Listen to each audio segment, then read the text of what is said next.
Shalom Bapak dan Ibu, adik-adik Shalom. semua. Ibadah akan segera kita mulai. Kami mengingatkan untuk mungkin handphone masih ada yang belum di silent, supaya tidak mengganggu ibadah.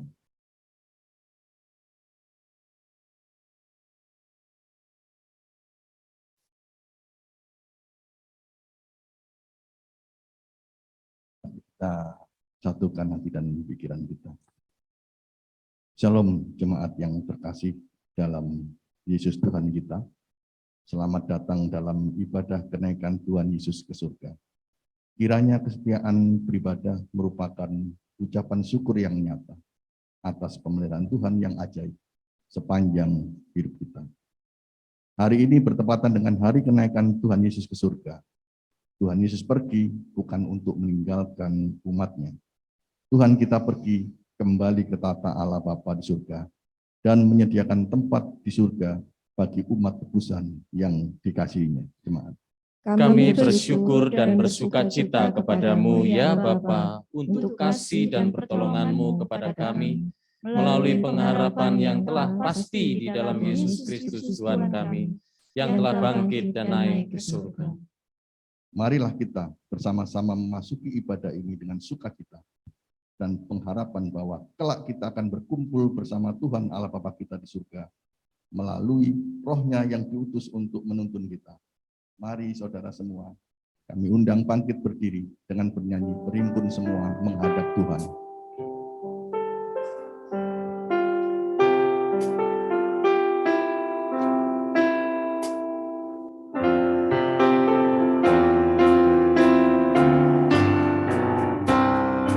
Berhimpun semua menghadap Tuhan dan pujilah Dia bermurah benar. Berakhirlah segala pergumulan, diganti kedamaian yang besar. Hormati namanya serta kenangkan mujizat yang sudah dibuatnya.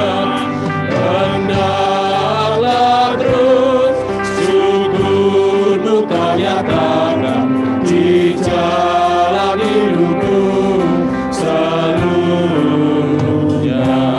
Ayat ketiga. Berdoa dan jaga supaya jangan menggoda merugikan jiwamu di dunia. Tegaklah kemenangan dan dasarnya imanmu yang teguh. Jemaat yang dikasihi Tuhan, Tuhan kita Yesus telah naik ke sorga, tetapi dalam Roh-Nya Ia berkenan hadir di dalam ibadah kita. Kita yang sekarang beribadah kepadanya, beribadah kepadanya, sekarang Ia duduk di sebelah kanan Allah Bapa yang memerintah atas alam semesta ciptaannya.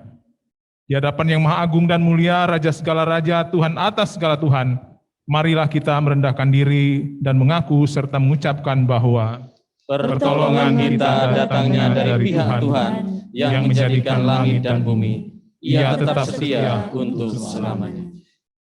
kiranya damai sejahtera dari Allah Bapa dan Putra dan Roh Kudus menyertai saudara sekalian. Dan menyertai engkau juga. Amin. Mari kita dengar firman Tuhan dari Yohanes 12:32 yang menjadi landasan ibadah kenaikan Tuhan Yesus pada hari ini, terambil dari Yohanes 12 ayat 32. Yesus berkata, apabila aku ditinggikan dari bumi, aku akan menarik semua orang datang kepadaku. Jemaat dipersilakan duduk.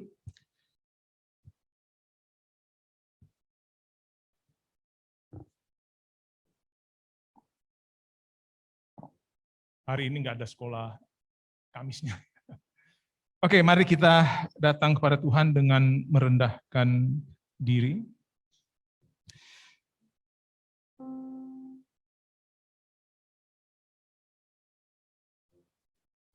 Di hadapan Allah yang penuh dengan hikmat, mari saudara kita jujur mengaku segala dosa dan kelemahan kita.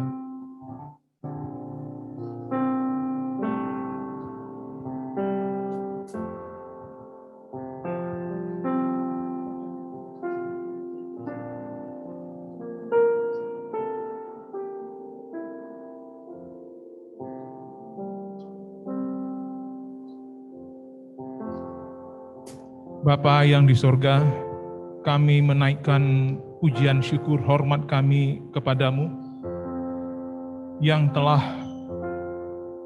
menyelesaikan semua tugas-Mu untuk penebusan kami orang berdosa. Kami bersyukur berterima kasih bahwa kami telah menikmati anugerah penebusan dan pendamaian Tuhan di dalam kehidupan kami.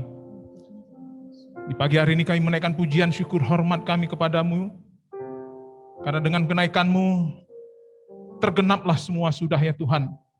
Karya-Mu telah selesai dan Engkau telah kembali ke rumah Bapa dan duduk di sebelah kanan menjadi penguasa pemerintahan atas alam semesta ini. Semua tunduk di bawah kaki-Mu ya Tuhan. Oleh karena itu Tuhan, kami memuji, memuliakan Tuhan. Tapi kami juga menyadari diri bahwa kami hidup dengan penuh salah dan dosa. Karena itu ampunilah kami ya Tuhan. Tidak ada satupun dari kami yang tidak terjatuh di dalam pelanggaran dan dosa. Dengan sengaja maupun tidak kami melakukan keinginan-keinginan daging kami ini ya Tuhan Yesus. Ampunilah kami, sucikanlah kami. Terima kasih untuk anugerah pengampunan Tuhan yang kami peroleh di dalam Yesus Kristus. Engkau yang mengampuni kami, melupakan semua salah dan dosa kami. Terima kasih Tuhan Yesus. Terima kasih Tuhan Yesus. Amin. Mari kita sambut dengan pujian ajaib besar anugerah-Mu. Ajaib benar anugerah pembaru hidupku. Ku hilang tak bercelah, olehnya ku sembuh. Di jurang yang penuh jerat terancam jiwaku, di jurang yang penuh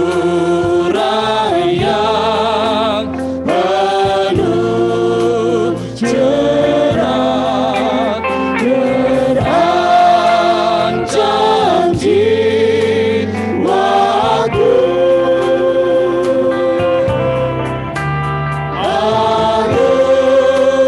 anugerah-Ku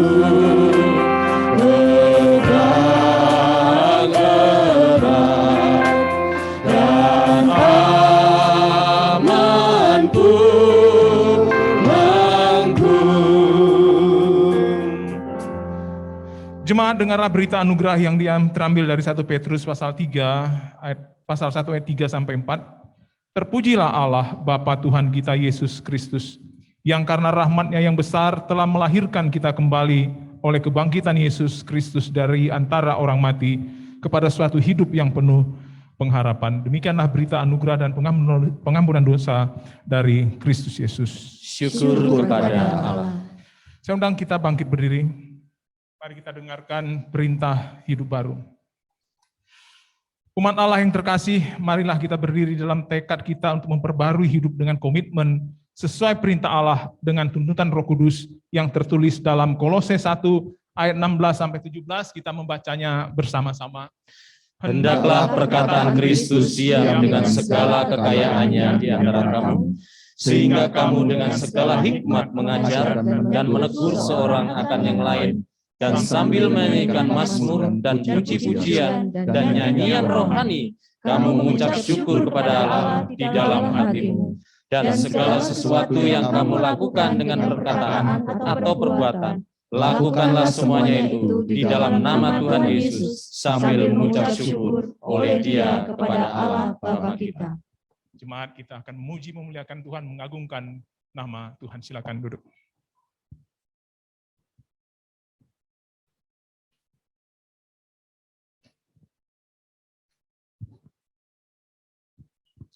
Shalom Bapak Ibu. Shalom.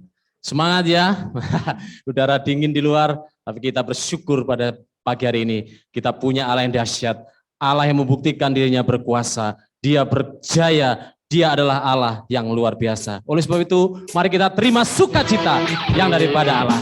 Haleluya. Boleh bertepuk tangan. Yeah. Wow.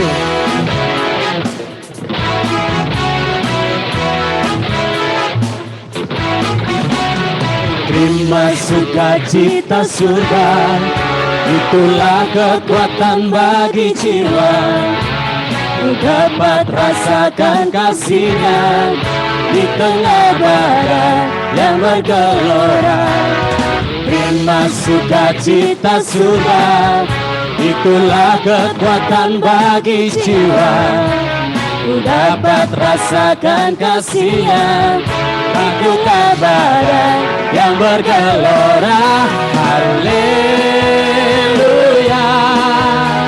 Kau ada dalam hatiku, takkan patah semangatku, takkan hilang kekuatanku.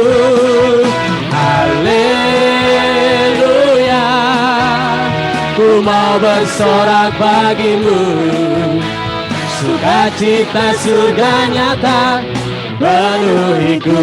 Mari berdiri di hadapan Tuhan sambil bersukacita. Berdiri Bapak Ibu. Terima sukacita surga, itulah kekuatan bagi jiwa. Ku dapat rasakan kasih-Nya di tengah badai yang bergelora. Terima sukacita surga, itulah kekuatan bagi jiwa. Ku dapat saksikan, ku dapat saksikan kuasa-Nya, taklukkan badai yang bergelora. Haleluya, Kau ada dalam hatiku, takkan patah semangatku, takkan hilang kekuatanku. Haleluya, ku mau bersorak bagimu. Sukacita surga nyata penuhiku. Katakan haleluya. Haleluya, Kau ada dalam hatiku, takkan patah semangatku, takkan hilang kekuatanku. Oh, haleluya,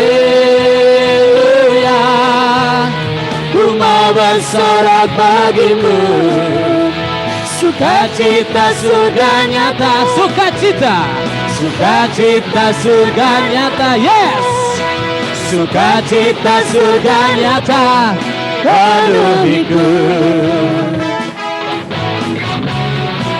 Oh, oh, terima kasih Tuhan. Haleluya. Sekali lagi berikan tepuk tangan yang meriah untuk Tuhan kita, Allah kita, Raja kita. Mari kita agungkan, kita angkat tinggi panjinya.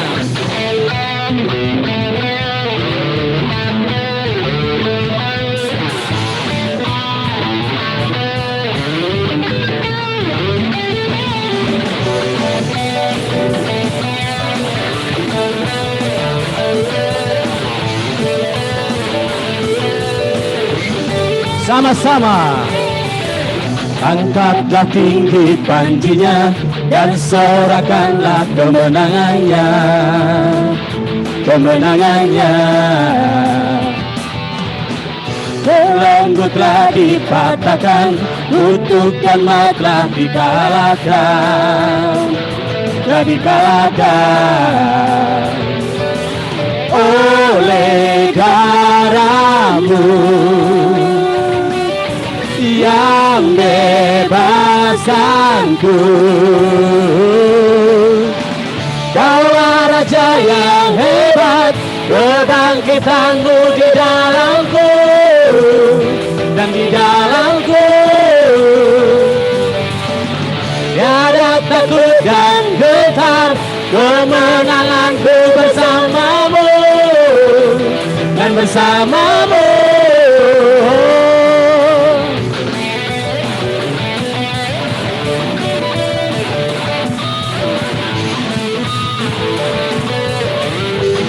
Sama-sama katakan, angkatlah tinggi panjinya dan sorakanlah kemenangannya, kemenangannya.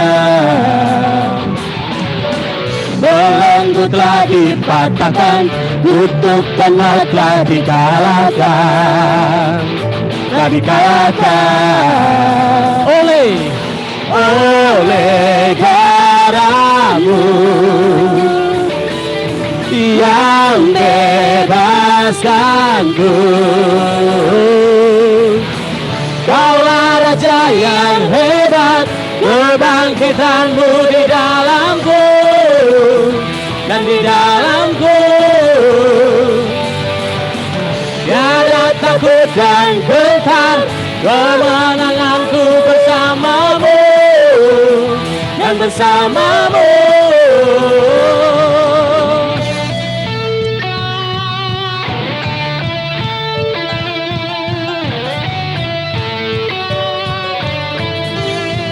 Mari tepuk tangan. Yeah. Engkau Raja yang hebat Tuhan. Sama-sama. Dulu, sekarang, selamanya. Kau berkuasa atas segalanya. Namamu yang ku serukan. Kaulah Raja penebus yang hidup, dulu, sekarang, selamanya. Kau berkuasa atas segalanya. Namamu yang ku serukan. Kaulah Raja penebus yang hidup. Sama-sama. Kaulah Raja yang hebat, kebangkitanmu di dalamku dan di dalamku. Tiada takut dan gentar, kemenanganku bersamamu dan bersamamu. Kaulah Raja yang hebat, kebangkitanmu di dalamku dan di dalamku. Tiada takut dan gentar, kemenanganku bersamamu dan bersamamu.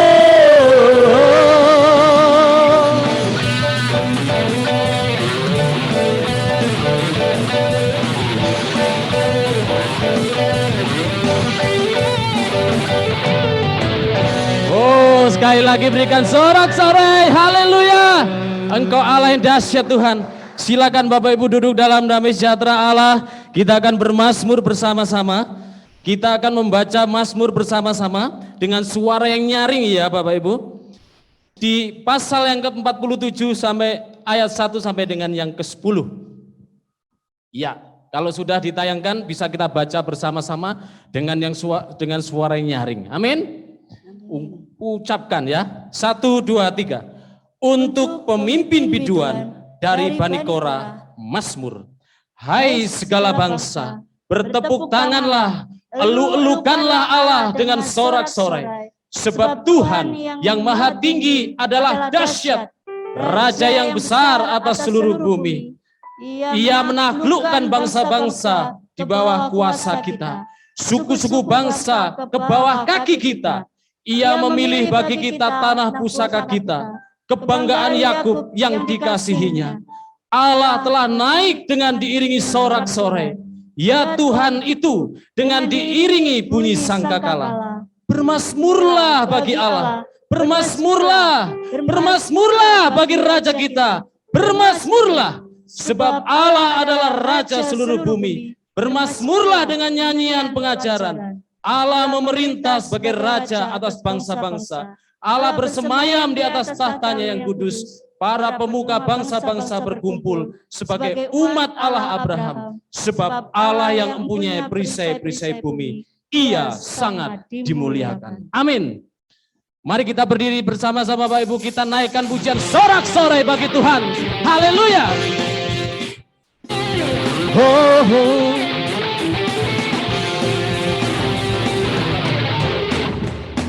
Sama-sama bersorak-sorai, muliakan namanya, Dia berperang ganti kita. Bertepuk tangan, muliakan namanya, Dia selamatkan jiwa kita. Satu-satunya penebus, kalahkan maut, bagi dan hidup. Tuhan yang memberi kemenangan bersama kita, di dalam kita.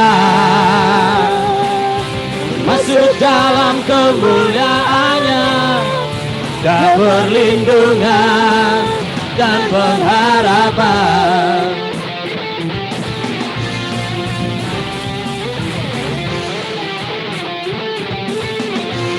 Sama-sama katakan, bersorak-sorai, muliakan namanya, Dia berperang ganti kita. Bertepuk tangan, muliakan namanya, Dia selamatkan jiwa amin. kita. Satu-satunya penebus, kalahkan maut, bagi dan hidup. Ya. Tuhan yang memberi kemenangan bersama kita, di dalam kita. Masuk dalam kemuliaannya, Dia perlindungan dan pengharapan. Tuhan yang memberi kemenangan bersama kita, Di dalam kita. yes, amin.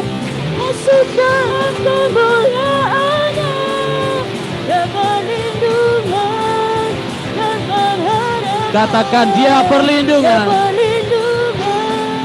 Dan pengharapan. Dia perlindungan dan pengharapan.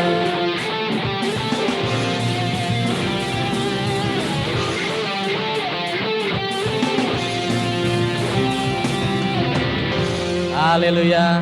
Silakan duduk dalam damai sejahtera Allah. Kita mau mendengarkan firman Tuhan. Firman Tuhan yang mengenyangkan jiwa kita, menguatkan, mengokohkan iman kita. Haleluya. Haleluya, Yesus.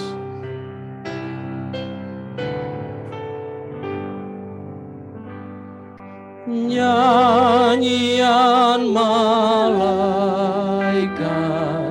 nyaring bergema,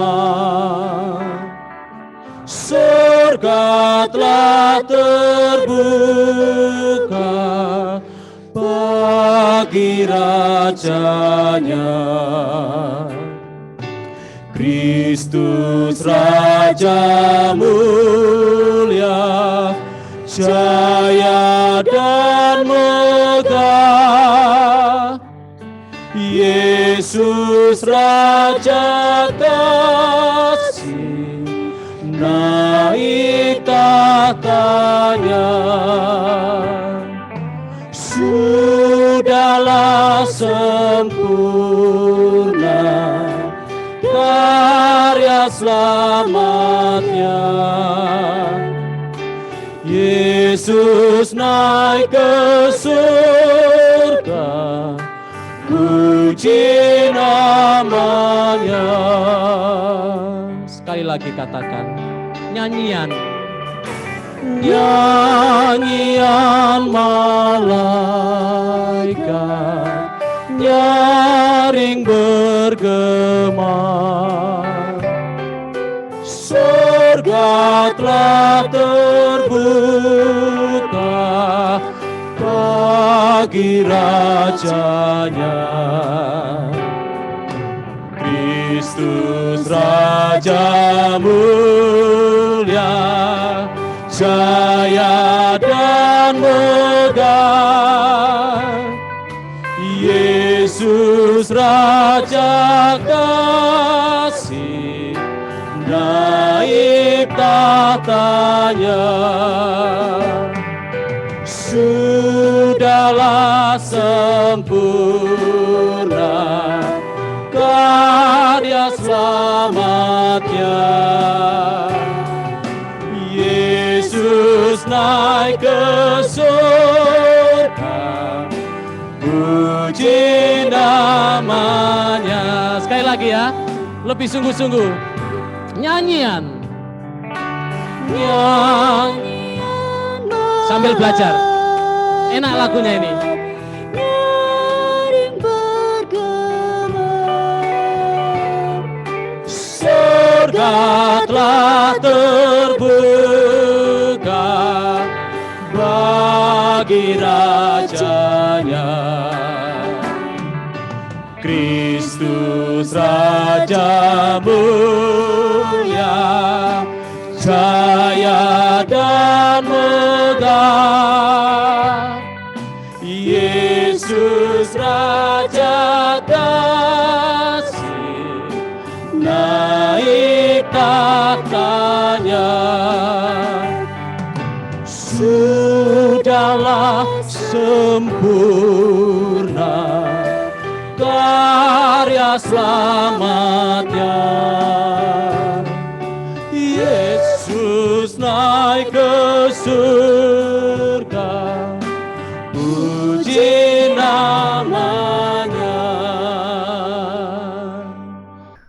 Dipersilahkan kepada hambanya Ibu Mona Simatupang untuk menyampaikan kebenaran firman Tuhan.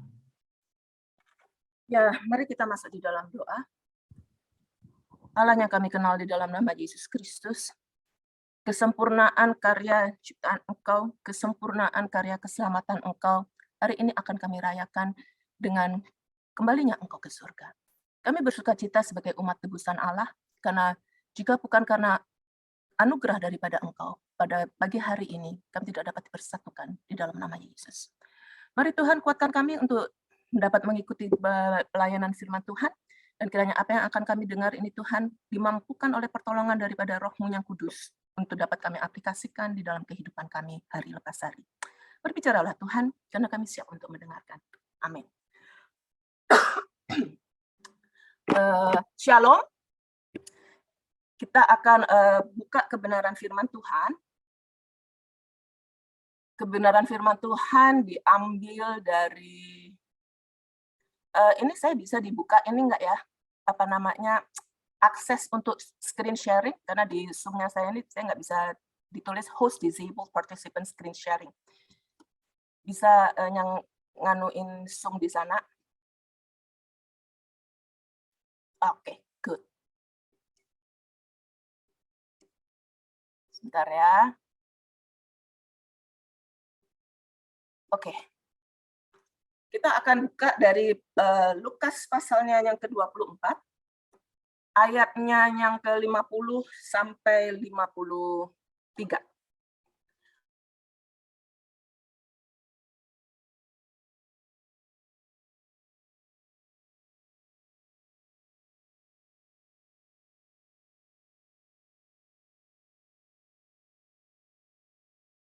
Yesus membawa mereka keluar kota sampai dekat Betania. Di situ ia mengangkat tangannya dan memberkati mereka. Dan ketika ia sedang memberkati mereka, ia berpisah dari mereka dan terangkat ke surga. Mereka sujud menyembah kepadanya, lalu mereka pulang ke Yerusalem dengan sangat bersukacita. Mereka senantiasa berada di dalam bait Allah dan memuliakan Allah. yang diberkati mereka yang mendengar firman Tuhan dan yang tekun melaksanakannya. Amin. Ini biasanya nggak dipakai nyanyian lagi ya? Langsung kan ya? Oke.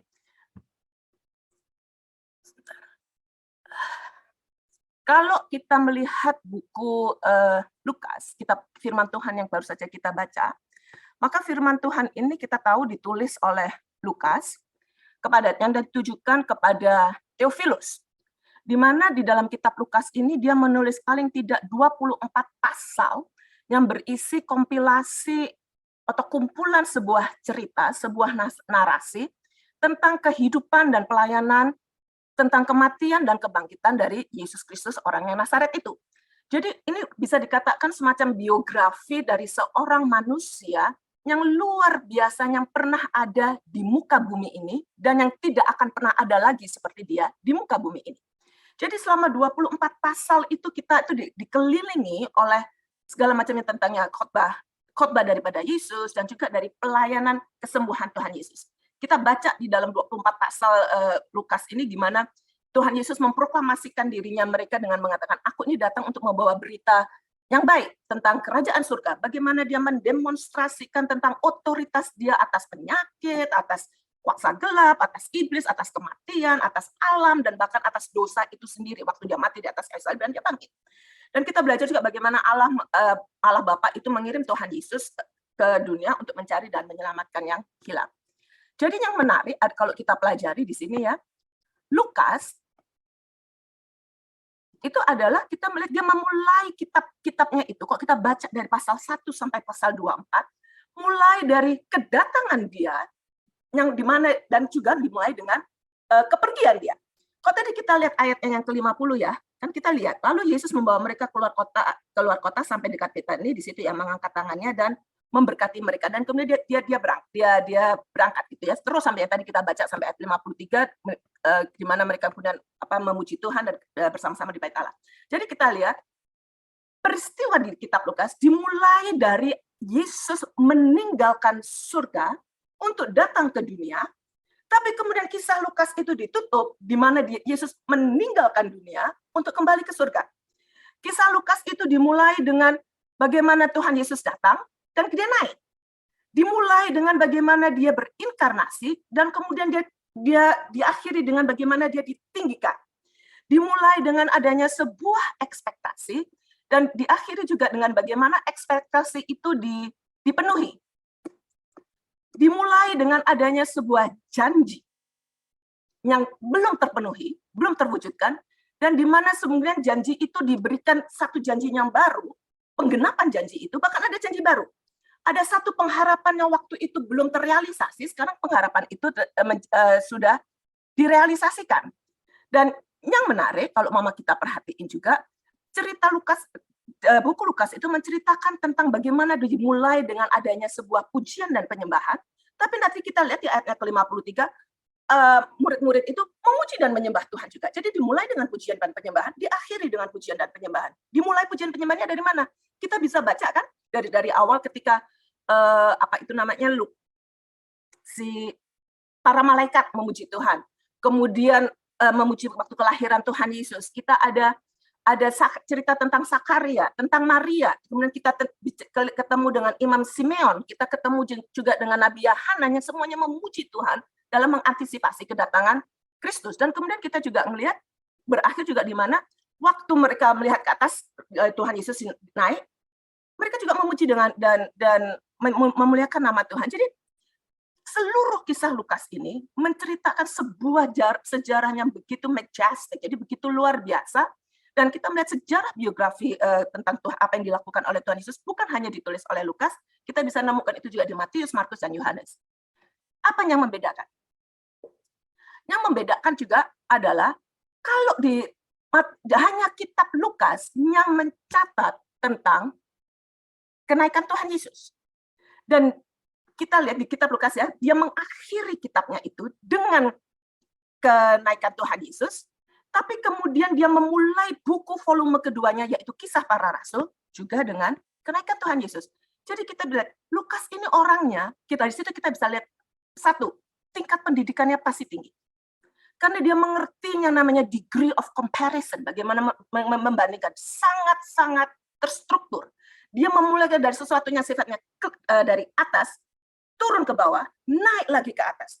Dari yang klimaks, mengalami satu penurunan anti klimaks, kemudian naik lagi ke atas menjadi sebuah klimaks. Itu luar biasa dari Lukas. Nah, apa yang membedakan secara singkat Lukas dengan Kisah Para Rasul? Kalau di kitab Lukas itu tentang menceritakan kehidupan Yesus Kristus di dunia, maka Kisah Rasul itu menceritakan tentang datangnya Roh Kudus dan penggenapan dari sebuah amanat agung tentang pendirian gereja. Jadi kalau kita benang merah yang kita bisa tarik. Kalau kisah Lukas itu diakhiri dengan kenaikan Tuhan Yesus dan dia memulai buku barunya juga dengan kenaikan Tuhan Yesus, maka yang kita bisa tarik benang merah di sana adalah kenaikan Tuhan Yesus merupakan satu peristiwa yang amat sangat penting. Ada sangat signifikan yang tidak bisa tidak harus kita pelajari. Ada begitu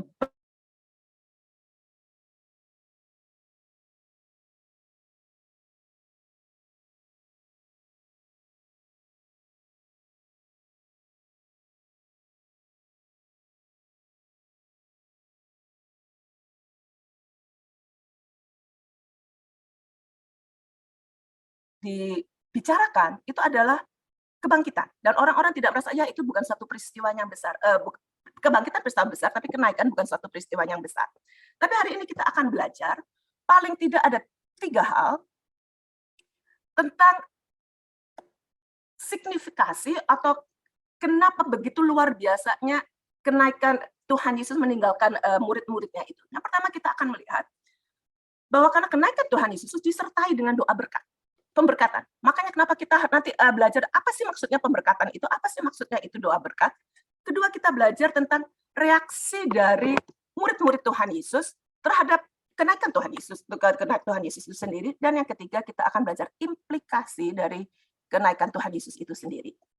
Yang pertama, tentang doa berkat itu sendiri, ya, pemberkatannya sendiri. Kalau kita tadi baca pasal yang 24, maka kita melihat Lukas memulai pasal yang ke-24 itu dengan menceritakan tentang kebangkitan Tuhan Yesus pada waktu hari Minggu itu. Di mana kita ketemu para wanita itu pergi ke kubur Yesus untuk apa? Untuk mengurapi tubuh Kristus. Tapi ternyata apa yang terjadi waktu dia datang ke sana? Nggak ada tuh Tuhan Yesusnya. Dan kemudian ada 2 malaikat yang berkata, ngapain kamu mencari yang hidup di antara yang mati? Dia nggak ada di sini, tapi dia sudah bangkit. Lukas 24 ayat 5-6. Kemudian mereka pergi, mereka cerita kepada murid-murid Tuhan Yesus yang nggak percaya, kecuali Petrus datang ke sana, tapi kemudian juga melihat kubur itu kosong. Peristiwa kedua Lukas mencatat, karena sebelum ada kenaikan kan harus ada kebangkitan. Bahwa Yesus itu betul-betul bangkit, kita lihat bagaimana dengan 2 murid di Emmaus yang bertemu dengan Tuhan Yesus dalam perjalanan ke Emmaus, dan kemudian mereka pergi bicara kepada murid Tuhan tentang kehadiran Tuhan Yesus. Di situ berakhirlah kisah kebangkitan Tuhan Yesus. Nah, tapi waktu kita membaca di dalam Kisah Para Rasul, maka Tuhan Yesus kita lihat lagi setelah dia bangkit selama 40 hari itu dia sekarang menyatakan dirinya, dia menunjukkan dirinya sendiri di tengah-tengah muridnya. Jadi kita bisa lihat pertanyaan yang pertama adalah kenapa Tuhan Yesus harus menyatakan dirinya, menunjukkan dirinya dia itu hadir. Dan itu selama 40 hari. Jadi 40 hari itu adalah satu peristiwa yang luar biasa di mana Yesus memang harus menunjukkan dirinya supaya satu membuktikan memang dia bangkit, membuktikan kepercayaannya mereka itu memang tidak sia-sia, dan juga dalam mempersiapkan siapapun yang dia bertemu, yang mengakui dia sebagai Tuhan, mengakui dia sebagai guru, untuk apa? Untuk terhadap satu perpisahan yang lebih sifatnya quote-unquote, tanda petik, kekal. Karena setelah mereka tidak bisa ketemu Tuhan Yesus lagi. Nah, biasanya kalau kita berpisah dengan orang dan tidak bisa melihat orang lain, maka kita sedih. Betul nggak? Maka Tuhan Yesus tengah mempersiapkan mereka sedemikian rupa, sehingga ketika gong itu berbunyi, pada saat dia dinaikkan, naik ke surga, maka mereka tuh jadi siap. Maka itu sebabnya kita melihat Tuhan Yesus, masa-masa dia bangkit, itu akan hadir di tengah-tengah mereka, itu harus ada akhirnya, yang ditutup dengan kenaikan Tuhan Yesus. Dan itulah yang kita perhatiin waktu dia naik. Kenapa harus ada doa berkat? Kenapa Tuhan Yesus memberkati? Kalau dia naik begitu saja, maka itu semua satu peristiwanya itu tidak terbungkus dengan rapi, tidak terbungkus dengan satu yang namanya gongnya. kalau mama kita ngelihat ya, kenaikan Tuhan Yesus itu sebenarnya kan kita lihat tadi kita Tuhan Yesus naik datang dari surga ke dunia, terjadi lahir di Bethlehem, kemudian dia sekarang naik ke surga. Maka kita tadi sudah bisa melihat satu bukti. Yang pertama adalah bahwa Tuhan Yesus yang dulunya ditolak, dihina, sampai mati disalib, sekarang dia naik ke surga untuk menunjukkan apa? Ini bukan hanya klimaks, tapi itu juga menunjukkan ini loh karya keselamatan itu begitu. Hanya orang yang datang dari surga yang bisa naik ke surga. Nah, itu yang kita akan pelajari ya. Jadi itu menunjukkan waktu dia naik ke surga, dia membawa yang namanya kemanusiaan manusia itu pada puncak yang paling tinggi dan di mana kita akan menerima kemuliaan. Itu sebabnya harus ada pemberkatan. Nah, ini hari ini agak sedikit pengajaran gitu ya. Nah, kenapa harus ditutup dengan doa berkat? Kalau kita belajar tentang doa berkat, maka sebenarnya atau benedictions itu adalah satu peristiwa yang seringkali terjadi sudah sejak zaman abad-abad dahulu. Dimulai ketika Imam Harun itu ditahbiskan menjadi imam pertama umat Israel, maka setelah upacara pentahbisan dia, maka kita perhatiin Harun mengangkat tangannya, itu ada di Imamat pasal 9 ayat 22 sampai 23, dia mengangkat tangannya dan dia memberkati umat Israel. Setelah dia mengangkatnya, maka kelihatan kemuliaan Tuhan itu dinyatakan dan tampak di hadapan umatnya. Jadi signifikan yang pertama, kenapa harus ada berkat? Kenapa Tuhan Yesus harus mengangkat tangannya dan memberkati? Karena dengan dia mengangkat tangannya dan dia memberkati, kelihatan satu, ada kemuliaan Tuhan itu dinyatakan. Waktu dia mengangkat tangannya, maka bisa kelihatan tangannya itu berlubang paku. Maka dilihat, ini loh, aku yang mati di atas kayu salib, itu bukan satu cerita bohong. Aku yang mati di atas kayu salib, tanganku yang berlubang paku, ini adalah tangan yang membawa berkat. Tanganku yang berlubang paku ini adalah tangan yang menunjukkan kemuliaan Tuhan. Jadi itu yang kita harus melihat. Makanya sekarang, setiap kali hari Minggu atau upacara gereja, di mana para hamba Tuhan, para pendeta kemudian yang melakukan pemberkatan, ini kan selalu terulang. Itu juga untuk menunjukkan, mengingatkan kembali kepada kita peristiwa kematian Tuhan Yesus melalui tangan yang berlubang paku, dan juga peristiwa bagaimana kemuliaan Allah itu dinyatakan, menceritakan juga bagaimana berkat Tuhan itu akan turun. Jadi itu juga kita pelajari di mana Harun kemudian kita doa berkatnya terus menerus dinyatakan. Yang paling terkenal kita semua sudah baca sama-sama di Perjanjian Lama. Pasti kita tahu di kitab yang kita baca di sini ada di kitab Bilangan yang selama ini mungkin Pak Rio, Pak Vicky, Bu Devi mengucapkan itu sebagai doa berkat. Kalau kita perhatiin kata-katanya, kata-kata itu sungguh menunjukkan satu kemuliaan, memberikan kita satu kekuatan. Nah, sekarang kalau gitu kita melihat apa lagi juga maksudnya daripada pemberkatan itu. Kenapa Tuhan Yesus mengangkat tangan? Yang kita perhatiin, waktu Tuhan Yesus tadi yang saya bilang tangan berlubang paku, itu dia juga ingin menunjukkan kepada mereka, kepada kita semua juga, supaya mengingatkan satu, kenapa dia pertama kali datang. Doa berkat itu menunjukkan kenapa dia datang ke dunia, mengingatkan kita kembali, apa yang dia lakukan selama dia ada di dunia, yaitu dia datang untuk mencari dan menyelamatkan yang hilang, dan kemudian dia untuk juga memberitahukan kepada dia, bahwa dia itu datang ke dunia itu untuk memberkati, dan bukan untuk mengutuk. Dan di dalam berkat itulah pula dia kembali. Sehingga kita mengetahui waktu kita melihat tangan berlubang paku itu, kita ini manusia-manusia yang diberkati. Bukan lagi manusia-manusia yang dikutuk. Dia datang di dalam kasih, tidak di dalam amarah, dan dia di dalam kasih itu pula dia berangkat ke atas. Jadi kita bisa melihat di dalam ini begitu luar biasanya Tuhan Yesus itu, walaupun dia sampai kenaikan itu selalu sempurna. Oleh-oleh yang Tuhan Yesus berikan dari kebangkitannya dia, itu apa waktu dia naik ke surga? Ya itu tadi berkat. Dan juga dia itu untuk memberitahukan kepada kita, kenapa harus ada doa berkat. Karena Tuhan Yesus mengerti, kalau dia pergi tanpa memberkati, orang-orang itu, anak-anak pengikut-pengikut Tuhan, itu akan cepat goyah. Maka berkat itu menjadi satu stempel kurang lebih untuk memberitahukan kepada mereka, tidak ada satu anak Tuhan, tidak ada satu umat Tuhan itu yang harus atau kita izinkan pergi meninggalkan tempat atau pergi di dalam pekerjaan tanpa ada penyertaan Tuhan. Karena kalau kita tidak mendapat doa berkat itu, maka apapun yang kita usahakan, kita itu akan jatuh di dalam usaha mengandalkan diri sendiri. Dan ketika kita jatuh dalam usaha mengandalkan diri sendiri, kemungkinan besar kita gagal. Jadi tidak mungkin tidak. Makanya doa berkat itu dikasih tahu, artinya kepada kita bahwa Yesus mengangkat ini, dia tangannya berlubang paku lagi, itu menunjukkan kemuliaan Tuhan. Itu dan dia mengatakan apa? Aku mengirim kamu di dalam nama Bapakku, Anak, dan Roh Kudus. Dan itu memberikan kita satu penghiburan, satu kekuatan, dan satu pengharapan. Makanya mulai sekarang, kalau kita dapat doa berkat, pahami itu lebih dulu. Bukan hanya asal, kita melihat juga, oh kenapa Tuhan itu harus ngangkat tangannya. Sehingga setiap kali kita melihatnya mengangkat tangan itu, betul-betul Tuhan Yesus yang mati di atas kayu salib bagi kita. Berkat terbesar yang Tuhan sudah berikan kepada kita itu apa? Keselamatan. Makanya itu selalu harus diangkat tangan, itu mengingatkan kita akan peristiwa keselamatan itu. Nah kalau begitu kemudian apa signifikasinya buat kita? Kalau yang sering kali kita perhatiin ya di gereja, ketika hamba Tuhan mengangkat tangannya memberkati, yang sering kita lakuin apa? Kecuali kok kita orang-orang Pentakosta. Tapi orang-orang gereja reform yang paling sering terjadi, atau kemudian gereja-gereja tua, orang-orang itu tangannya diam loh, nggak juga terangkat. Padahal menurut tradisi Yahudi, menurut kalau kemudian kita betul-betul menggali Alkitab, sikap tubuh yang benar, itu ada tangan kita juga terangkat. Kalau kita tadi ngelihat, kalau abang kita lihat pasar Rasul, murid-murid Tuhan itu juga nggak menundukkan kepala, dia naik ke atas, tangannya juga waktu mereka ngelihat, apakah dia melihat kan Tuhan Yesus itu naik, melihat tangan yang berlubang paku itu. Maka waktu kita menutup tangan kita, itu tanpa sadar, kita tuh sebenarnya reaksi tubuh secara yang kita sebut teologi psychological, secara psikologi teologi, itu menunjukkan apa? Kita sebenarnya enggak sungguh-sungguh mengakui yang namanya melihat tangan yang berlubang paku itu. Menunjukkan bahwa kita masih ada unsur mengandalkan diri sendiri. Kalau kita menyerah, itu biasanya apa? Kita angkat tangan kan? Waktu kita menyerah, kita angkat tangan. Makanya itu juga itu menjadi satu hal yang penting.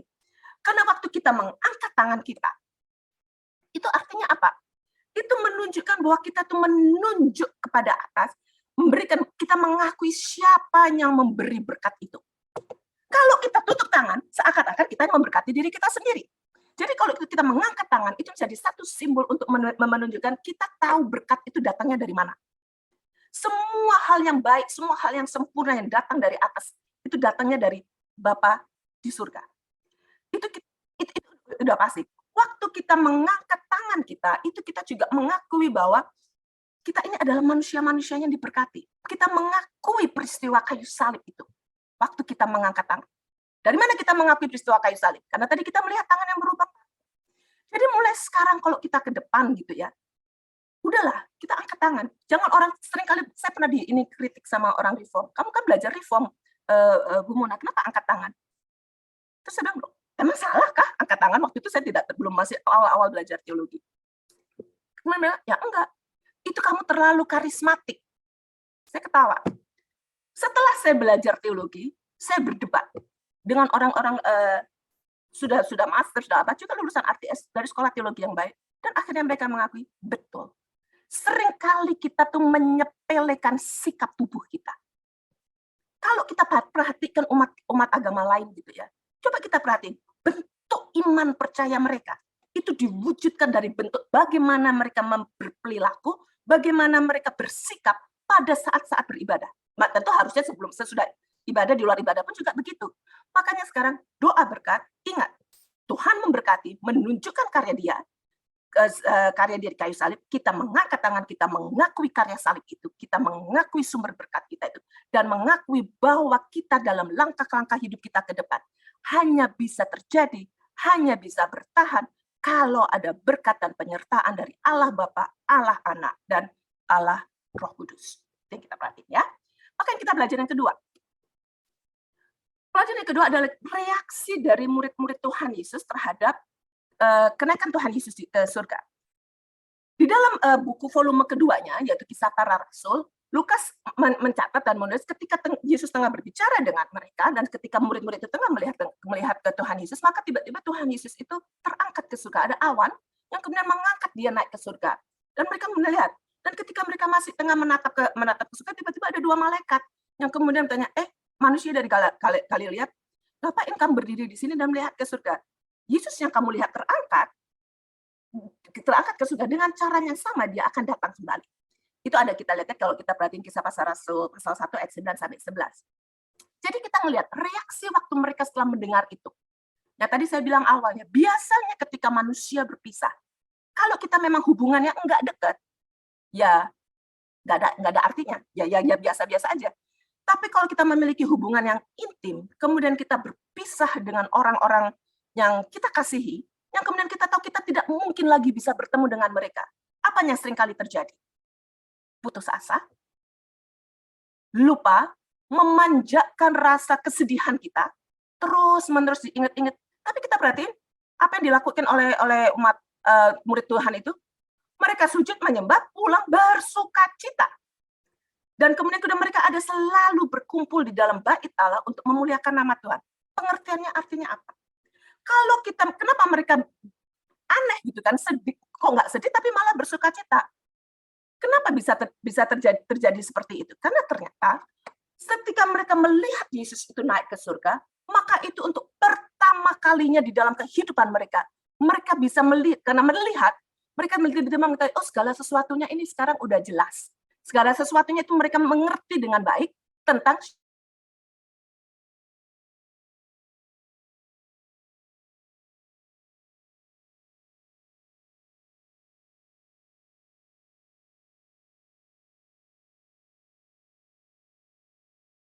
Yesus terangkat ke surga itu memberkati. Orang-orang yang dipanggil oleh Tuhan naik ke surga, orang itu di dalam Tuhan, tapi berkat Tuhan itu juga menyertai kita. Maka kita harusnya bersuka cita karena orang tersebut sudah bersama dengan Tuhan. Atau siapapun juga yang kita mengalami perpisahan. Jadi murid Tuhan Yesus, dan kita harus menyembah, mengatakan terima kasih Tuhan. Engkau menyatakan sekarang kepada saya, terima kasih karena masih ada berkat Tuhan. Terima kasih karena aku tidak ditinggalkan sendiri, ada berkat Tuhan, Bapa, Anak, dan Roh Kudus menyertai aku. Itu kita harus perhatiin, kita melihat. Yang kedua, ketika karena mereka melihat, kalau dulu mereka hanya sekedar mengerti bahwa Tuhan Yesus itu memang Allah, Raja, dan kemudian dia bangkit, maka sekarang naik level dari mengerti menjadi memahami. Jadi ada dua pengertian yang berbeda ya. Ternyata mengerti dan memahami itu nggak sama, serupa tapi nggak sama. Mengerti lebih dahulu, baru kamu bisa paham. Tidak mungkin kamu paham dulu baru bisa. Kalau kamu nggak paham, itu pasti ada proses sebelumnya yang kita sebut dengan mengerti. Jadi mereka sekarang paham kenapa Tuhan Yesus itu mati di atas kayu salib dengan doa berkat itu. Sekarang mereka mengerti kenapa kalau kita berarti Tuhan Yesus tidak membalas kejahatan dengan kejahatan. Mereka sekarang memahami juga kenapa Tuhan Yesus itu harus naik ke surga. Yang dulu selama ini waktu Tuhan jelaskan kepada mereka, mungkin mereka hanya mengerti. Ketika 40 hari Tuhan Yesus mempersiapkan mereka untuk terhadap keperpisahan ini, mereka mungkin hanya mendengar itu terbatas sebagai sebuah pengetahuan. Tapi sekarang mereka paham, mereka tangkap esens itu. Maka setelah kita memahami itu, setelah murid-murid itu memahami, maka keraguan-raguan mereka hilang. Kenapa? Karena mereka menjadi saksi hidup sekarang. Kalau pertama kali mereka melihat itu kubur kosong dan Tuhan Yesus harus menyatakan dirinya sendiri, ketika melihat mereka satu peristiwa yang begitu supernatural lah ya, kalau kita mau bilangnya begitu luar biasa, Tuhan Yesus naik ke surga, melihat, memahami, maka mereka sekarang hilang segala keraguannya. Apalagi juga malaikat-malaikat itu ada. Implikasi artinya apa buat kita? Kalau kita perhatiin diri kita sendiri ya, seringkali kita kehilangan sukacita toh. Seringkali kita tuh kan sering bergumul. Seringkali orang Kristen itu kehilangan, atau bukan kehilangannya, kekurangan. Mungkin nggak hilang, bisa sukacita, tapi kurang sukacita. Apa yang menyebabkan itu? Kalau kita mau melihat tarik dari ayat ini keluar, karena ternyata kita sudah tidak mengarahkan mata kita kepada Tuhan Yesus. Kalau kita mengarahkan mata kita kepada Tuhan Yesus, berarti termasuk mata hati, maka pasti sukacita itu penuh.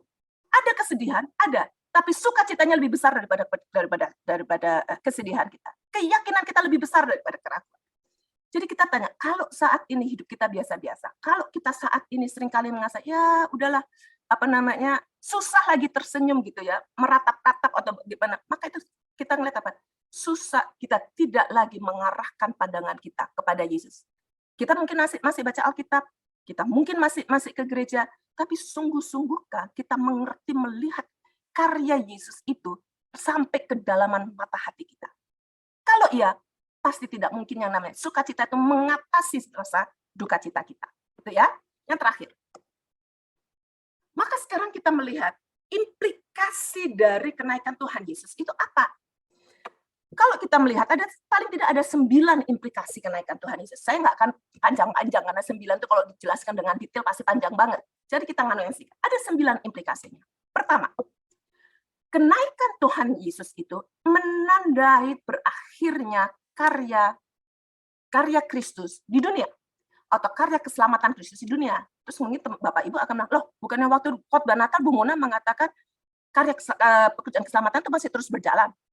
Nah, sekarang ingat, waktu saya khotbah di Magen Paskah itu saya bilang Tuhan Yesus mengatakan it is finished. Itu sudah berakhir. Dia tidak pernah mengatakan I am finished, akunya selesai. Tapi di sini penekanannya adalah pekerjaan itu sendiri selesai. Kenapa? Kan sudah selesai dengan dia bangkit, urusan dosa itu sudah selesai. Keselamatan itu sudah selesai. Pekerjaan Tuhan Yesus sudah selesai. Memberikan kekuatan selama 40 hari kepada murid-muridnya, itu selesai. Yesusnya sendiri nggak pernah selesai karena dia tetap bekerja, tapi karya dia di muka bumi, di dunia ini selesai. Jadi kita melihat dia datang sebagai bayi, hidup selama 33 tahun, mati di atas kayu salib, kemudian dikuburkan, kemudian bangkit untuk hidup lagi. Dia mengatakan it is finished, selesai. Jadi itu menunjukkan setelah Yesus naik ke surga, tidak ada lagi orang yang bisa mengaku-mengaku bahwa dia itu juru selamat, atau bahwa pekerjaan keselamatan bagi manusia itu masih perlu.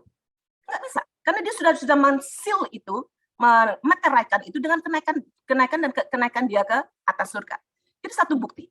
Yang kedua, kenaikan Tuhan Yesus ke surga itu menandai berakhirnya keterbatasan Yesus sebagai manusia.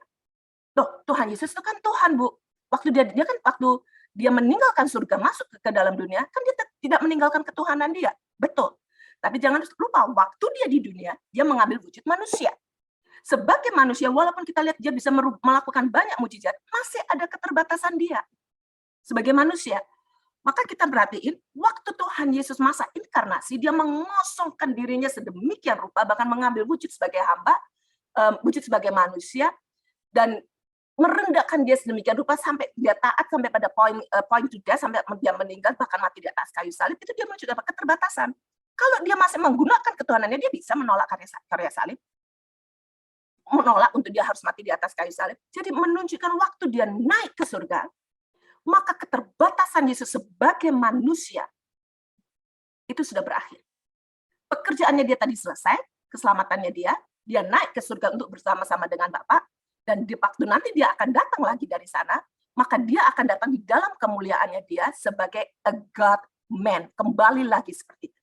Sebagai God man itu sebagai Tuhan dan manusia. Jadi itu signifikasinya. Yang ketiga, kenaikan Tuhan Yesus itu menandai apa? Tadi kan kita bilang dia datang sebagai Tuhan tetapi tidak kehilangan kemanusiaannya. Nanti waktu dia datang juga akan hal yang sama. Maka waktu pekerjaan dia di dunia ini selesai, keterbatasan dia sebagai manusia itu selesai, maka ini dimulainya namanya bagaimana Tuhan Yesus sekarang ditinggikan dan dimahkotai. Berarti artinya apa? Ada awal pemerintahan baru. Jadi waktu dia naik ke surga itu yang kita sebut post-incarnation-nya itu, post-incarnation reign, pemerintahan setelah dia inkarnasi itu ada. Jadi kita menunjukkan kalau Calvin itu mengatakan kenaikan Tuhan Yesus ke surga itu menunjukkan betul-betul dimulainya pemerintahan Tuhan Yesus. Makanya kita nggak bisa main-main. Artinya betul-betul sekarang hukum yang baru itu keluar. Kamu salah ya, kamu dihukum. Tentu kalau harus terima Tuhan Yesus, kamu diselamatkan. Semua hukum pemerintahan yang baru dari Tuhan Yesus itu dinyatakan ya, nanti kemudian digenapi dengan 10 hari kemudian pencurahan daripada Roh Kudus. Maka juga kenaikan Tuhan Yesus ke surga itu menunjukkan, mensignal, memberikan tanda dimulainya pemenuhan janji Tuhan yang kedua. Tadi kan kita bilang janji pertama keselamatan dipenuhi, tapi dia juga memberikan janji yang kedua. Janji yang keduanya itu apa? Salah satunya adalah mulainya dikirimkan Roh Kudus. Itu sebenarnya tadi kita bilang doa berkat itu adalah berkat di mana dia menggenapi semua janjinya. Aku akan menyertai engkau sampai kesudahan zaman, bukan hanya aku tapi juga ada Roh Kudus. Kalau kita lihat pelayanan awal Tuhan Yesus, maka Yesus itu mengajarkan kepada murid-muridnya, kalau kita baca Yohanes 7 ayat 39, roh itu tidak akan diberikan kalau Tuhan Yesus belum dimuliakan. Makanya dia, waktu tadi kita bilang dimulainya dia dimahkotai, itu berarti kan dia mulai dimuliakan. Maka harus itu dulu terjadi, baru Roh Kudus itu turun. Malam sebelum kematian Tuhan Yesus berkata apa kepada murid-muridnya di Yohanes 16 ayat 7? Sesungguhnya aku berkata padamu adalah untuk kebaikanmu kalau aku ini pergi. Karena kalau aku nggak pergi, maka penolong itu tidak akan datang. Tapi jika aku pergi, maka aku akan mengirimkan penolong itu kepada engkau. Itu sebabnya Tuhan Yesus harus. Roh Kudus itunya menjadi sekarang pengerat gitu ya, lem kita untuk kita bisa masuk jalan ke depan. Karena kita tahu kita tidak berjalan sendiri. Itu yang kita ngelihat. Yang berikutnya, kan tadi kita bilang, kalau karya Tuhan Yesus di dunia itu selesai, tapi kita lihat pekerjaan Tuhan Yesus nggak selesai. Kenaikan Tuhan Yesus itu juga menunjukkan awal di mana Tuhan Yesus memiliki pekerjaan yang baru. Memiliki pekerjaan yang barunya itu apa? Mulai dia bukan hanya tadi dia mengirim Roh Kudus, dia juga mulai awal dia mempersiapkan rumah surgawi buat kita semua. Dia datang ke sana untuk menyiapkan banyak tempat. Waktu Tuhan Yesus dikhianati, waktu dia disangkal gitu ya. Apa yang dikatakan kepada salah satu pernyataan waktu malam sebelum perjamuan kudus gitu juga. Tuhan Yesus juga mengatakan apa pada murid-muridnya? Janganlah hati kamu itu gelisah. Percaya kepada Tuhan, percaya juga kepada aku. Di rumah Bapakku ada banyak tempat. Dan aku berkata kepada engkau, kalau aku tidak ke sana untuk menyediakan tempat bagi kamu, apa yang terjadi kan? Aku pergi ke sana untuk menyediakan tempat bagi engkau, dan aku akan datang dan membawa kamu dengan aku sendiri, supaya di mana aku berada, engkau pun berada. Yohanes 14 ayat 1-3. Jadi di situ dimulai. Kalau enggak, maka pengharapan kita juga sia-sia untuk rumah di sana. Loh, istilahnya kalau kita mau beli rumah, kita mau tinggal di dalam rumah, di dalam dunia ini, kan kita pasti harus punya tanah, kita harus punya bangunannya sendiri, baru kita bisa masuk. Nggak ada orang yang kemudian dia bilang, aku mau pindah rumah, terus kemudian datang ke sana, kita lihat rumahnya nggak ada. Jadi kita lihat Tuhan Yesus selalu mempersiapkan kita. Sebelum waktu dia berangkat, dia persiapkan kita supaya kita kuat. Dia persiapkan kita supaya kita mengerti pengharapan kita itu nggak sia-sia. Ada rumah kita di surga. Dia mulai pekerjaannya itu. Dia memulai juga sebagai kenaikan Tuhan Yesus. Itu menandai juga adanya mulainya tongkat estafet itu diberikan. Tadi saya bilang karya Kristus di dunia selesai. Tapi karya keselamatan masih terus jalan. Karya keselamatan terus jalan itu apa? Tadi sudah ada Roh Kudus. Maka tapi sekarang yang meneruskan adalah tongkat estafet dari Tuhan Yesus sendiri, yang kalau dia dulu menyatakan dirinya sendiri, sekarang kepada siapa? Kepada pelayanan penginjilan itu diberikan kepada para pengikut Tuhan. Saya belajar satu dari peristiwa ini. Ternyata yang namanya kalau di dunia pekerjaan manajemen itu ada kompetensinya mengatakan delegate responsibility, mendelegasikan. Belajar dari Tuhan Yesus. Dia bisa melakukan sendiri, tapi karena dia naik, dia masih ada juga pekerjaan sendiri. Nggak serakah apa-apa dia mau lakuin sendiri. Diserahkan itu kepada murid-muridnya, tapi dipersenjatailah murid-murid tersebut dengan apa? Dengan ada Roh Kudus sendiri, gitu ya. Jadi kita lihat pekerjaan Tuhan Yesus itu dalam satu hal selesai, karya keselamatannya, dari satu yang lain Tuhan Yesusnya sendiri nggak selesai, karena dia terus bekerja. Pekerjaan penginjilan itu, pelayanan itu tidak pernah selesai. Jadi kita bisa melihat dari kisah para rasul, kemudian dan seterusnya kita melihat bagaimana peristiwa pelayanan penginjilan itu diteruskan oleh para murid Tuhan Yesus. Yang berikut, maka kenaikan Tuhan Yesus itu menandai apa? Yang ketujuh, menandai tentang kepemimpinan Tuhan Yesus, the headship of Jesus over the church, di atas gereja. Dia menjadi raja. Kalau menurut kita Efesus pasal 1, dia itu sekarang memiliki kuasa, dominasi, otoritas begitu luar biasa terhadap siapa? Terhadap gereja Tuhan. Nah, gereja Tuhan itu siapa? Bukan bentuk bangunan. Gereja Tuhan itu siapa? Kita semua. Manusia-manusia yang berkumpul di dalam nama Tuhan Yesus. Itu disebut gereja. Siapa kuasanya? Siapa yang menjadi pemimpinnya, penguasanya itu? Tuhan Yesus. Makanya nggak salah kalau kita bilang God is my CEO. Jesus is my CEO. Jadi dia sekarang ditinggikan karena dia sudah naik ke surga. Dia sekarang dimuliakan, dia ditinggikan untuk menjadi apa? Untuk menjadi pemerintah di atas gereja kita, di atas gereja dia, yang memiliki kuasa paling tinggi. Yaitu siapa? Kita, atas kita. Kita ini adalah negaranya Tuhan. Tuhan itu presiden di atas presiden. Jadi itu yang kita lihat. Jadi dia memiliki kenaikan Tuhan Yesus memberikan signifikasi dimulainya dia sebagai pemerintah yang memerintah kita, sebagai raja yang memerintah kita.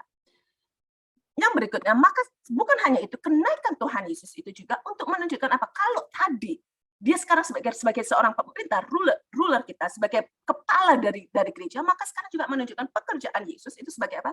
Imam besar. Sebagai imam besar kita, yang artinya, dan tugasnya sebagai imam besar itu apa sih? Sebagai penengah, sebagai advokat, pembela kita di hadapan Allah, sehingga ketika iblis menuding kita, ketika iblis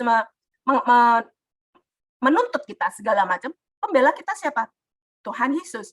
Segala tuduhan yang iblis berikan kepada kita tidak akan berlaku. Kenapa? Karena salah satu tuh pekerjaan Tuhan Yesus sebagai imam besar adalah menjadi pembela kita.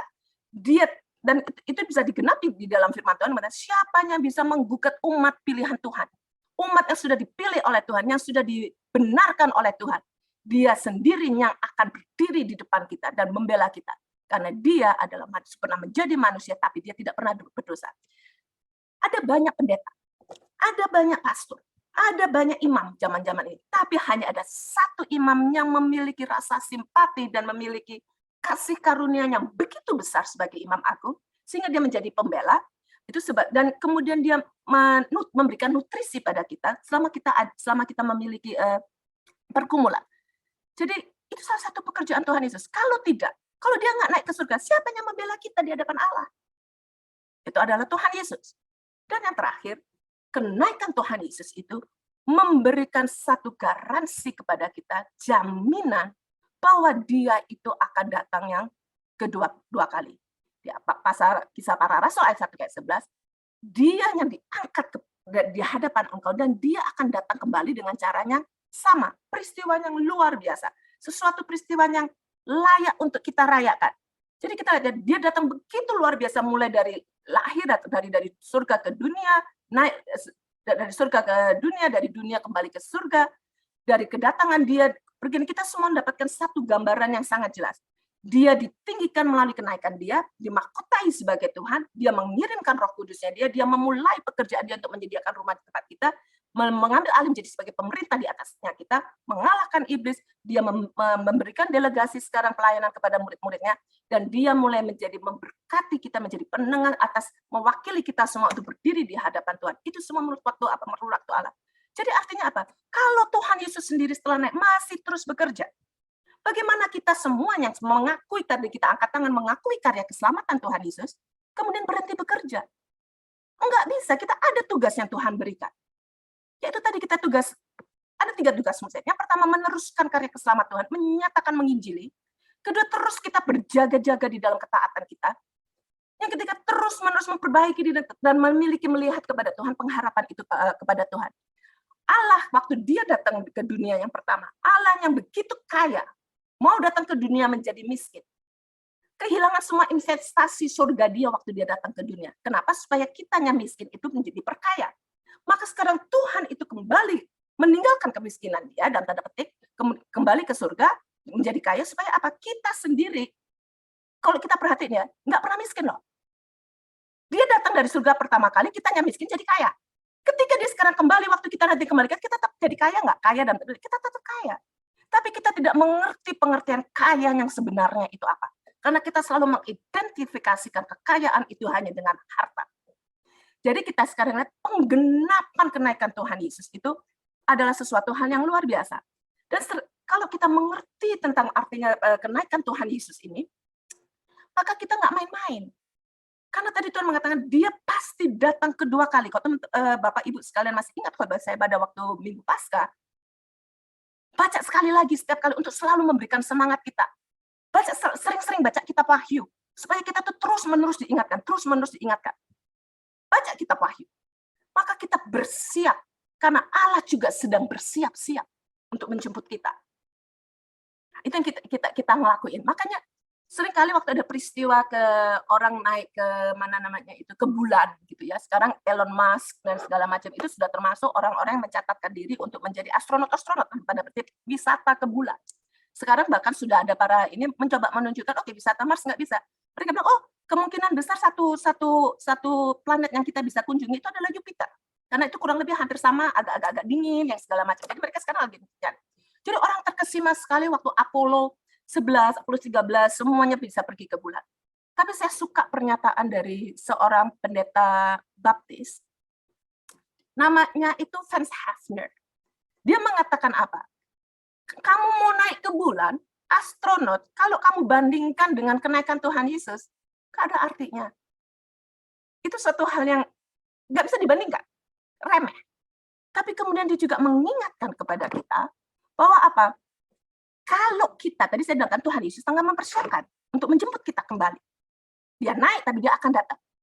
Jangan sampai kita lupa. Kalau kita mungkin aja saat ini, makanya kita bilang sering baca kitab Wahyu, kita bisa aja bersikap nggak ngapa-ngapain.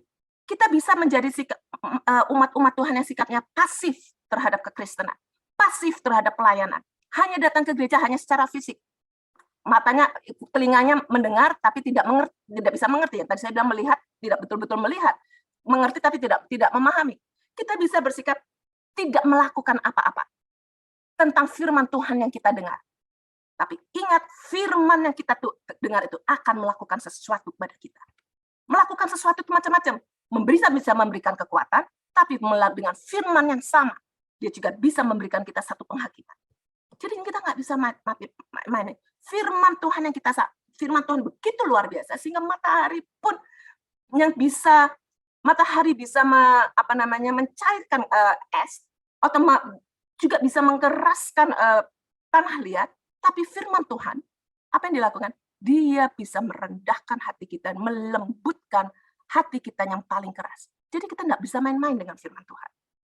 Kenaikan Tuhan Yesus ke surga mengingatkan kita kembali semua sejarah rangkuman sejak awal Yesus datang sampai dia berangkat, dikenapi, dan hanya meninggalkan satu pertanyaan buat kita. Apa yang akan kita lakukan sekarang setelah Tuhan Yesus naik ke surga? Dan setelah nanti 10 hari kemudian ada pekerjaan Roh Kudus bagi kita. Tuhan Yesus memberkati. Mari kita masuk di dalam doa. Tuhan Yesus, Allah Bapa kami sungguh mengucap syukur oleh karena peristiwa yang kami rayakan pada hari ini mengingatkan kami kembali. Jika bukan karena kasih, Engkau tidak mungkin mengirimkan anak-Mu yang tunggal, Tuhan Yesus, untuk datang ke dunia, untuk memulai karya keselamatan di dalam kehidupan kami. Sebuah hadiah yang begitu luar biasa, dan kami mengucap syukur juga Tuhan, karena kami bisa menjadi orang-orang yang bisa melihat, menyaksikan sendiri melalui firman yang kami dengar dan melalui firman yang kami baca, bahwa karya keselamatan Tuhan itu telah digenapi melalui peristiwa di atas kayu salib, dan juga melalui peristiwa kebangkitan. Tapi hari ini kami diingatkan kembali Tuhan, bahwa ini semua adalah satu klimaks, di mana Engkau akan kembali kepada Bapa di surga. Dan di dalam kemuliaan Engkau itu pula, Engkau diangkat dan Engkau akan datang kembali. Sehingga ketika kami melihat kehidupan kami, Tuhan mari Engkau mau koreksi. Apakah jika Engkau menemukan kami masih seringkali Tuhan, setengah-setengah di dalam mengikuti Engkau. Seringkali mata kami sepertinya membaca firman Tuhan, tapi mata hati kami itu masih beku. Seringkali sepertinya telinga kami mendengar firman Tuhan, tapi kami tidak menyimak kebenaran firman Tuhan itu dengan sungguh-sungguh. Ketika seringkali kami masih mengeraskan hati dan kami seringkali memanjakan emosi kami, dan kami lupa Tuhan memberkati kami, dan Engkau terus-menerus bersama dengan kami. Kami lupa penyertaan Tuhan di dalam kehidupan kami. Oleh sebab itu Tuhan, tolong kami. Ingatkan kami terus dan mengerti kembali tanggung jawab kami sebagai umat pilihan Engkau. Sebagai umat yang sudah diselamatkan oleh Engkau. Untuk melanjutkan karya keselamatan Engkau di muka bumi ini dengan membawa sebanyak mungkin orang datang kepada Engkau. Menceritakan tentang Injil keselamatan daripada Tuhan. Dan sambil kami tetap mawas diri, bersiap-siap, berjaga-jaga, untuk terus mempertahankan iman percaya kami di dalam pertolongan Roh-Mu yang kudus. Sehingga pada waktunya nanti Tuhan, ketika Engkau datang kembali kepada kami siap. Dan kami bisa menikmati rumah yang Engkau sudah siapkan bagi kami. Bisa menikmati kembali persekutuan bersama dengan Engkau dan orang-orang yang kami kasihi. Karena di dalam nama Engkau selalu ada pengharapan. Dan pengharapan di dalam Engkau tidak pernah mengecewakan. Kami sungguh bersyukur Tuhan memiliki Allah seperti Engkau, memiliki Yesus yang begitu mengasihi kami. Kasih Tuhan tidak sebanding dengan kasih kami. Terus perkaya kami Tuhan di dalam kasih kepada Engkau. Kami ingin juga Tuhan berdoa secara khusus pada hari ini bagi gereja-Mu. Engkau adalah pemimpin gereja, oleh sebab itu Tuhan biarlah kami menghormati kepemimpinan Engkau di dalam gereja kami. Biarlah kami menghormati Engkau sebagai imam besar kami. Kami sebagai jemaat-jemaat Tuhan, terus merendahkan diri di dalam tangan Tuhan yang begitu kuat dan mengasihi kami. Biar setiap kali mata kami terpaku pada tangan Engkau yang berlubang paku itu, Tuhan. Kami berdoa untuk bangsa dan negara kami. Kami berdoa untuk setiap jemaat Tuhan yang saat ini mengalami begitu banyak peristiwa yang kami tidak tahu apa yang sedang mereka hadapi. Tapi biarlah firman Tuhan ini mengingatkan mereka kembali. Ada kekuatan di dalam nama Tuhan Yesus. Itu sebabnya Engkau naik ke surga dengan berkat Tuhan ditinggalkan bagi kami. Terima kasih Tuhan. Terima kasih untuk segala sesuatunya. Dan biarlah berkat Tuhan yang akan kami terima nanti pada akhir ibadah ini. Memberikan kami satu kekuatan untuk memapaki kehidupan kami hari lepas hari. Berkemenangan bersama dengan Engkau Yesus Kristus yang sudah mengajarkan kami untuk berdoa. Bapa kami di dalam surga, dikuduskanlah namamu, datanglah kerajaanmu, jadilah kehendak-Mu di bumi seperti dalam surga. Berilah kami pada hari ini makanan kami secukupnya, dan ampunilah kami kesalahan kami, sama seperti kami mengampuni mereka yang bersalah kepada kami. Dan janganlah membawa kami ke dalam pencobaan, dilepaskanlah kami daripada yang jahat, karena Engkau-lah yang mempunyai kerajaan dan kuasa dan kemuliaan sampai selama-lamanya. Amin.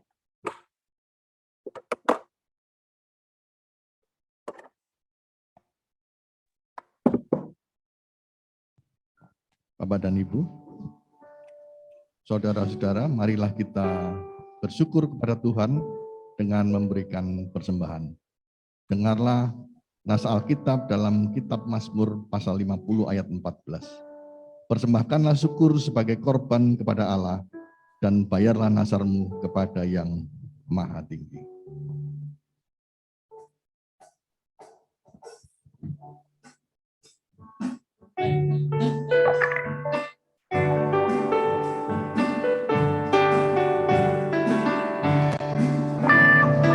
Yesus ajaib, Tuhanku ajaib, kasih-Nya ajaib bagiku.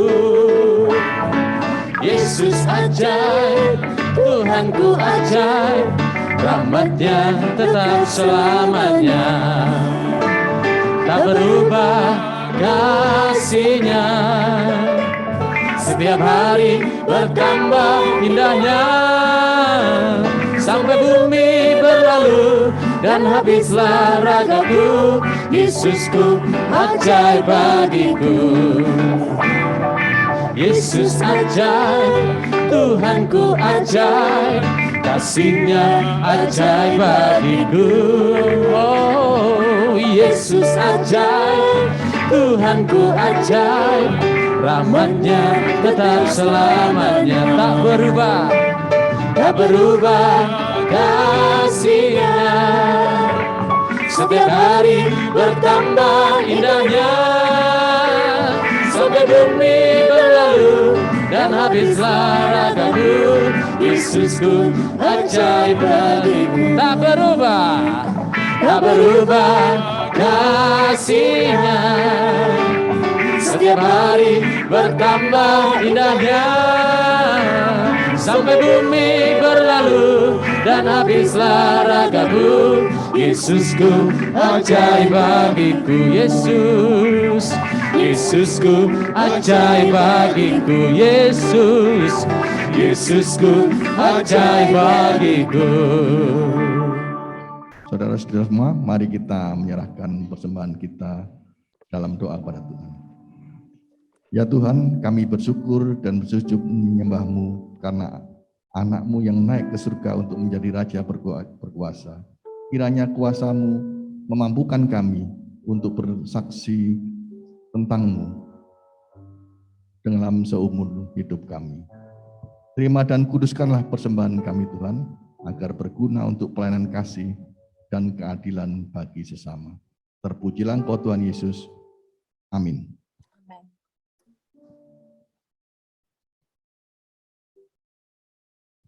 Pengumuman untuk kita, ibadah hari Minggu di tempat ini dimulai jam 8.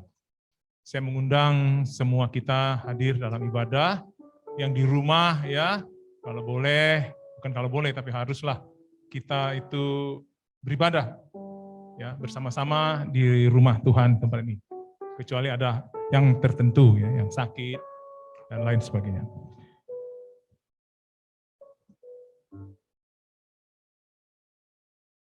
Saya mengundang kita semua bangkit berdiri. Mari kita mengaku iman rasuli kita. Aku percaya kepada Allah, Bapa yang Maha Kuasa, Khalik langit dan bumi, dan kepada Yesus Kristus, Anaknya yang tunggal Tuhan kita, yang dikandung dari Roh Kudus, lahir dari anak darah Maria, yang menderita sengsara di bawah pemerintahan Pontius Pilatus, disalibkan, mati dan dikuburkan, turun ke dalam kerajaan maut. Pada hari yang ketiga, bangkit pula dari antara orang mati, naik ke surga, duduk di sebelah kanan Allah, Bapa yang Maha Kuasa. Dan dari sana Ia akan datang untuk menghakimi orang yang hidup dan yang mati. Aku percaya kepada Roh Kudus, gereja yang kudus dan am, persekutuan orang kudus, pengampunan dosa, kebangkitan tubuh, dan hidup yang kekal. Amin. Kita sudah mendengarkan khotbah. Saya mendapatkan satu titipan bahwa Yesus datang ke dunia, dia memperkenalkan, dia membawa Allah itu. Tapi ketika dia naik ke surga, dia membawa kita umat percayanya di hadapan Allah. Mari kita sambut dengan pujian Berkereta Awan Putih.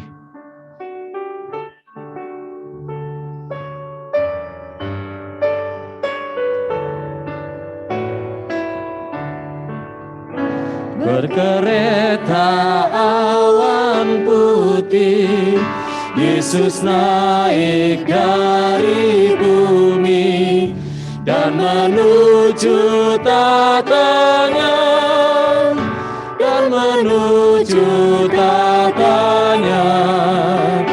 bertelutlah tiap makhluk, langit tidak pun mengaku Yesus Tuhan semesta, Yesus Tuhan semesta, Raja Maha Kuasa, Yesus Raja Maha Kuasa. Bersujudlah bangsa-bangsa dan menjadi muridnya, dan menjadi muridnya. Berkereta awan putih, Yesus naik dari bumi dan menuju tatanya, dan menuju tatanya.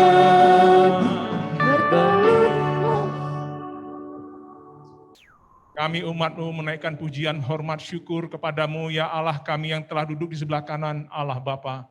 Tidak habis-habisnya kami menaikkan pujian bagimu, ya Tuhan. Doksologi. Bagi Bapa, Anak, dan Roh, puji, hormat, dan mulia, dulu, sekarang, tak berubah, hingga selama-lamanya. Amin.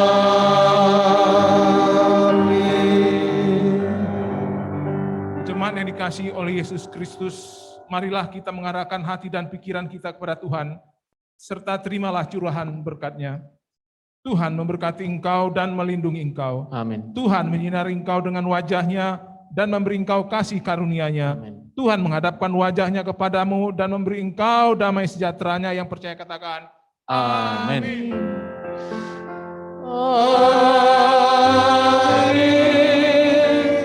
Amin.